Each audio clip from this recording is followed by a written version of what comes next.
Dá então falar desses sinais aí, os sinais das profecias que podem estar acontecendo lá, né? Tem a construção do templo, tem que existem teorias aí que ele está sendo construído no subterrâneo, não sei o quê, tem a novilha vermelha, tem o que você falou também, o Mar Morto tá o quê? Tá diminuindo, tá ficando, tem peixe lá, é isso?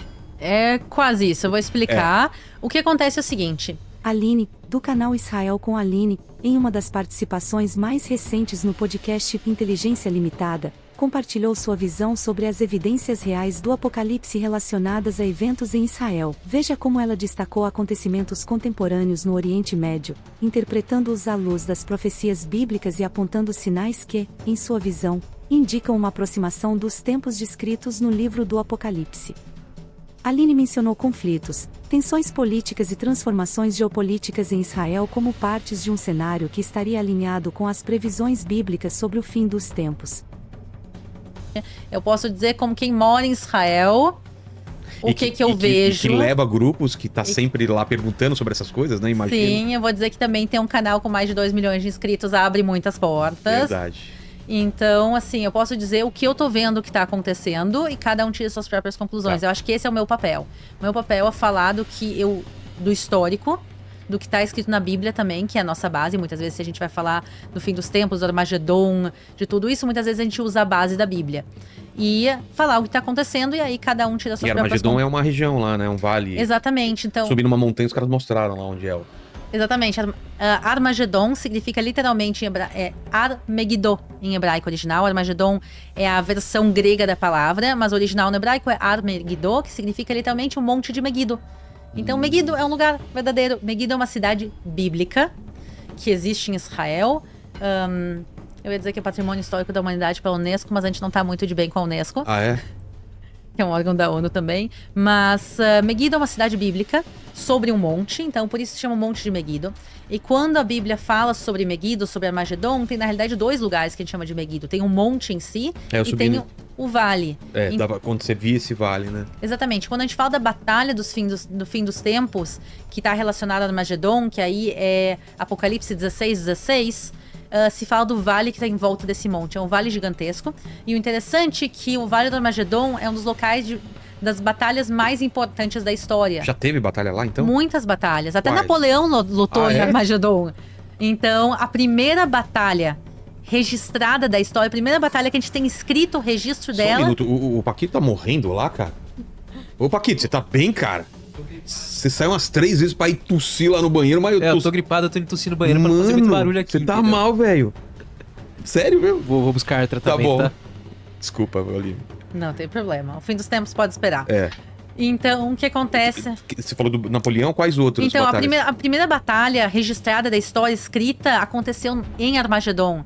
E ela foi há uns 3.700 anos atrás, imagina. Pô. E foi de 20 mil soldados. Agora, se tu pensar numa batalha hoje em dia de 20 mil pessoas, é um número absurdo. É. Naquela época foi de 20 mil soldados, 10 de cada lado. Então, a primeira batalha escrita da história aconteceu lá, e ela não só fez uma batalha pequena, foi um negócio gigantesco que resultou com a vitória dos egípcios. E também muitas batalhas lá aconteceram ao longo da história. Napoleão lutou lá durante a invasão. Napoleão invadiu Israel. Depois ele acabou perdendo e se retirando, mas Napoleão também chegou a lutar em Israel em alguns lugares. Em Jaffa ele lutou, em Akko ele lutou, em Armagedon ele lutou, então também teve. Os cruzados lutaram em Armagedon. A gente teve também, tem uma base aérea, que ela foi criada pela Força Aérea Britânica. Ainda tem ou não? Tem ainda, ela foi criada pelos ingleses, quando os ingleses dominaram Israel. Ela funciona até os dias de hoje, e ela é usada como uma base aérea, tanto civil como militar. Tem uma prisão lá no Vale, uma prisão de alta segurança, que foi encontrada a igreja mais antiga do mundo lá dentro da prisão. Então, assim, é um lugar assim que tem muita coisa lá dentro. E a gente, quando fala, quer dizer, a Bíblia fala claramente que vai vir uma reunião de reis que vão se preparar para uma batalha. E tá escrito que os reis vão se ajuntar em Armagedon, e aí vai começar essa grande batalha. Então, na realidade... Tem que ler Apocalipse 16:16, leiam todo o capítulo ali, fala das taças, e tem uma grande descrição em detalhes do que vai acontecer. Uma das coisas que fala que vai acontecer é que o rio Eufrates vai secar. É. E o rio Eufrates está secando. Isso não em Israel. O rio Eufrates está principalmente hoje em dia no que hoje em dia é o Iraque, mas o rio Eufrates... pertinho. O rio Eufrates está secando, pessoal. Então, a gente está vendo algumas coisas que se encaixam com o que a Bíblia fala. Então, o Vale de Armagedon tá lá e tá vazio também. Não se construíram cidades lá. O vale não tá ocupado. Ele tá aberto. Então, se algum exército quiser lá lutar até os dias de hoje... É uma passagem, né? É uma passagem também. É um ponto estratégico em Israel. Ele ficava em rotas comerciais, havia mar. Então, é um local estratégico nos tempos bíblicos e até os dias de hoje. A gente vê que ele tem uma grande importância. Então, o lugar tá lá. O palco tá pronto. E o terceiro templo de Salomão? Então, agora é outra questão. Tem essa questão. Onde seria? É embaixo de... onde seria é onde tá... é aquela de cúpula escura? Adorada. Adorada? Adorada mesmo. Então, o que acontece? Deus ordena a construção do templo de Jerusalém. E Deus é bem específico. Deus diz o tamanho que ele quer, o formato que ele é, os utensílios e o lugar. Ele fala o Monte Moriá. O Monte Moriá é onde Abraão tinha ido levar o seu filho Isaque para ser sacrificado. Afinal, ele não sacrifica Isaque, mas o lugar, que é o pico do Monte Moriá, se constrói o primeiro templo, que é o Tem Templo de Salomão. Tem uma pedra lá, alguma coisa? Tem uma pedra. Tem, né? Sim. Que você não pode entrar lá, né? Eu entrei. Você entrou? Já, mais de uma vez. Sério? Se tu vier em Israel e quiser entrar, Eu vou querer. me avisa. Depois da guerra, não agora. Mas... E em volta construíram, então, essa... Então, construíram em volta o templo. Então, o templo é dividido em áreas. Tinha o pátio externo, que todo mundo podia. Tinha a área interna, que era a área dos sacrifícios, que só podiam os sacerdotes. Tinha a área mais interna ainda. E tinha o Santíssimo, exatamente. A área bem, bem interna, atrás da cortina. Se entrasse lá, o cara com pecado, ele era alvejado. Ele era, como que é? Fulminado, né? Com raio. Ele morria na hora. Morria na hora. Então, parece que os caras amarravam uma corda com amarravam sino, uma né? corda com sininhos. Ele tinha sino na roupa e amarrava uma corda no pé. E se ele morresse, dava pra puxar. Os caras puxavam ele sem precisar outra pessoa entrar. E o que acontece é que no Santo dos Santos, ele ficava sobre o pico do Monte Moriá. E ali ficava a Arca da Aliança. Onde estaria os 10 mandamentos. Os 10 mandamentos, o cajado de Arão e o maná ficavam ali dentro. E o primeiro templo existiu, ficou séculos e séculos de pé. Os babilônicos foram, destruíram o templo. Os utensílios foram levados embora. A Arca da Aliança desapareceu. Então, isso a gente está falando em 586 a.C. Tá, e ele é reconstruído quando? Ele foi reconstruído 70 anos depois. Então, em 516 vai ter a reinauguração do Templo de Jerusalém. 70 anos depois, todo mundo feliz, ótimo. Reinaugura um templo. E o Santo dos Santos no mesmo lugar, dessa vez sem a Arca. Porque a Arca já tinha se mandado. Ninguém sabe. Ninguém sabe. Tem muitas teorias. Etiópia, né? Falam que tá na Etiópia. Tem muitas especulações, tem gente que acredita que tá realmente no próprio lugar, embaixo do Domo Dourado, lá próximo do Domo Dourado, embaixo do Monte do Templo. Tem muitas teorias, mas ela desapareceu. Esse templo também ficou de pé séculos e séculos e séculos. Indiana Jones foi atrás dela. O Indiana até achou ela. O único nesse mundo que achou foi Indiana Jones. E aí no ano 70, depois de Cristo, os romanos foram e destruíram esse templo também. Não todo ele. Ah, é? Porque vamos ser mais claros. O segundo templo, a última versão do templo era gigantesca. Tu tinha a parte central, que é o Santo dos Santos, a parte do templo em si, a parte religiosa, foi completamente destruída. Mas em volta tinha um complexo do templo, com pátios, com pilares, mosaicos, um negócio espetacular. Só pra ter uma ideia, eram 144 mil metros quadrados. Era uma esplanada gigantesca, então imagine um pátio no meio, o templo. O templo central foi destruído, mas esse pátio existe até os dias de hoje. E esse pátio é o que a gente chama de Monte do Templo. E então imagina que o pico do monte ficou exposto outra vez porque destruíram um templo. E aí isso ficou vazio do ano 70 depois de Cristo até o século 7. No século 7, o Islã conquista pela primeira vez Israel. Então, o Islã que sai da Arábia Saudita, vem, conquista em 638 toda a terra de Israel, e eles pegam o pico do Monte Moriá, no meio dessa grande plataforma, e constroem o Domo Dourado, o Domo da Rocha. Essa cúpula dourada bonita é a estrutura muçulmana mais antiga de pé que continua existindo, ela é do século VII. Dá pra ver de muito longe, né? Essa é o cartão postal, ela é linda, ouro, são mais de 80 quilos de ouro ali em cima, e ela não é e nunca foi uma mesquita. Ah, não? Nem os muçulmanos dizem que é uma mesquita. O nome correto do lugar é o Domo da Rocha. Mas é o quê? É o domo que protege uma rocha. Que rocha é aquela? O pico do Monte Moriá. Se tu entra no Domo da Rocha, como eu entrei, no meu canal tem vídeo. Se vocês quiserem entrar, dá pra ver a gente entrando tudo. Quando tu entra, tu vê literalmente o pico de um monte. Esse pico é o monte, é o local do Santo dos Santos. E por que é sagrado pra eles também? Então, aí é um ponto importante. Segundo o Alcorão, Maomé faz uma viagem mágica pelos céus.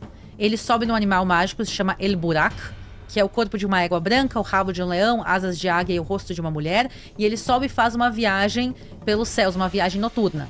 Ele sai do que hoje em dia é a Arábia Saudita, né? A gente falou Meca e Medina ficam lá. Ele viaja pelos céus e ele pousa em El Aqsa, que significa a mesquita mais longe do mundo. E por isso El Aqsa é o terceiro local mais sagrado do mundo para os muçulmanos, que não é a cúpula dourada. É a do lado, é a cinza. Então, cúpula dourada, você colocou lá pro pessoal ver? Olha isso daí. Ó, bem bonita. Olha que bonito. Então, do lado dessa tem uma cúpula, que é cinza, que é o local mais importante do mundo. O terceiro local mais importante do mundo para os muçulmanos é o local onde Maomé pousou. Ele amarra o seu animal, daí ele caminha até uma pedra, e dessa pedra ele sobe aos céus. E por isso, o pico do monte, para judeus e cristãos, é o local onde Abraão foi fazer o sacrifício do seu filho Isaque, é onde ficava a Arca da Aliança, era o centro do Templo de Jerusalém. Ó, esse aí é o terceiro local mais sagrado do mundo para os muçulmanos. Por isso, para os muçulmanos, essa é muito mais importante que a outra. Essa é realmente uma mesquita. A outra não é. A outra é o local de onde ele subiu aos céus, e de onde ele subiu aos céus... O templo seria onde está adorado, então, não aí. Exatamente.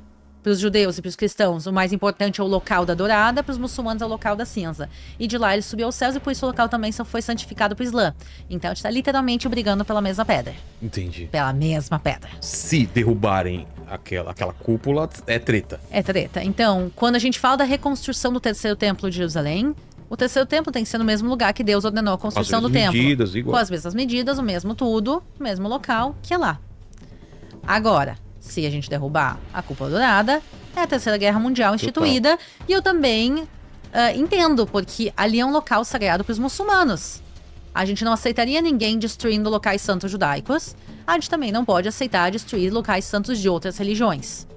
Por isso, o acordo que foi feito entre Israel e a Waqf, que é a organização muçulmana que mantém o Domo da Rocha, é que o local seria de livre acesso a todos, mas só muçulmanos poderiam orar. Na prática, eles não cumprem esse acordo, eles não permitem não muçulmanos entrarem, mas esse é o acordo original. Quer dizer, Israel não tem nenhuma intenção de derrubar o Domo da Rocha. Não tem. O governo de Israel impede que judeus tentem fazer alguma coisa lá. E tem uns horários super restritos lá. Horários super restritos. Vestimento, você não pode ir com qualquer roupa. Lá é bem chatinho de subir. Para a esplanada, e dentro dos edifícios, Domo da Rocha e da Mesquita de Al-Aqsa, é proibida a entrada para judeus e cristãos, exceto autorizações muito, muito, muito difíceis de conseguir. Eu fui lá, eu acho que 2 ou 3 vezes só na minha vida, e foi super, super difícil também para conseguir. E também, eles não sabiam que eu tinha... Assim, é complicado. Foi uma brecha. Foi uma brecha, assim, que eles abriram. Mas, por isso, assim, é triste saber que aquele local, ele tá inacessível nos dias de hoje. Mas uma coisa importante também para as pessoas saberem. Ninguém está fisicamente construindo o edifício do terceiro templo. Nem a história de que tem as partes separadas e depois... Calma, isso tem parte. Mas por isso eu falei, ninguém está construindo o edifício do terceiro templo. Sei. Porque vira e mexe na internet e mostra, olha aqui, pessoal, e daí eles mostram uma obra em Jerusalém, qualquer obra em Jerusalém é obra do terceiro templo. É aqui, eles mostram qualquer escavadeira, qualquer obra. Tinha uma obra que estavam construindo um museu próximo ao Muro das Lamentações, esse é o terceiro templo. Não, gente. O edifício do terceiro templo não está sendo construído, não tem data para começar, não tem o apoio do governo de Israel, nada disso existe. Mas nada impede de organizações privadas fazerem o que eles quiserem. E existem organizações privadas que sim querem a construção do terceiro templo. Mas eles sabem que a construção do edifício é proibida. Tá. Mas ninguém impede de fazer os utensílios. Então existe o Instituto do Templo que tem os utensílios do templo. Então tem lá a mesa dos pães, tem lá tudo o feito altar conforme descritas as instruções bíblicas, tem o altar de incenso, tem o menorá, o candelabro, que está até exposto em praça pública lá, que ele é super bonito, então eles deixaram lá o candelabro de ouro exposto, mas assim, os utensílios estão construídos, então isso sim, mas isso não fala da construção do edifício. Eu acho que as pessoas pulam às vezes muito de uma coisa para outra. A gente tem que saber que sim, tem coisa acontecendo. A planta do terceiro templo existe, por exemplo. Eu vi ela, tá lá.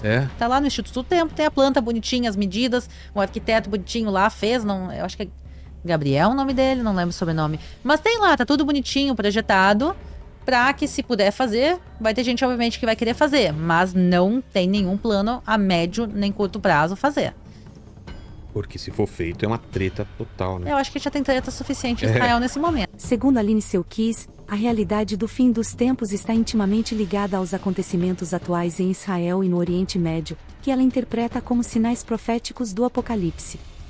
Para Aline, os conflitos políticos, as tensões religiosas e as mudanças geopolíticas na região são evidências de que o cenário descrito nas profecias bíblicas está se desenrolando. Ela acredita que esses eventos apontam para o cumprimento das previsões bíblicas sobre o fim dos tempos, sugerindo que o mundo está cada vez mais próximo da realidade apocalíptica descrita nas Escrituras. Aline defende que essas evidências devem ser observadas com seriedade, pois, em sua visão, indicam o início de uma fase crítica na história da humanidade. Registre aqui nos comentários sua opinião. Se você acha que realmente o fim dos tempos já chegou ou se deve ser algo muito pro futuro ainda. Que Deus te abençoe. E até o próximo vídeo.